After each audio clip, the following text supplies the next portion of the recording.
ধীরে ধীরে যখন সে এগিয়ে যাচ্ছিল, ঠিক তখনই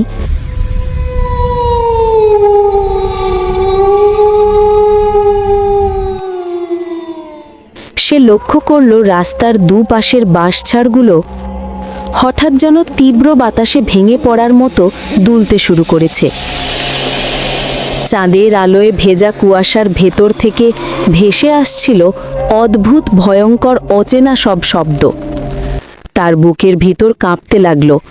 সে ধীরে পেছনে তাকালো।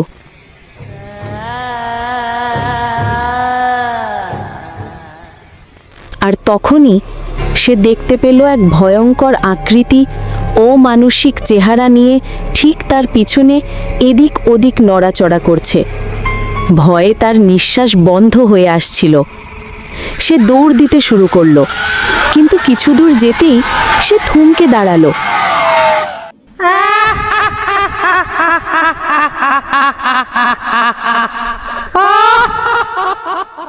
তার সামনে রাস্তার মাঝে একটি মহিলা, সাদা শাড়ি পরা, চুল ঝুলে আছে সামনে, ধীরে ধীরে তার দিকে এগিয়ে আসছে।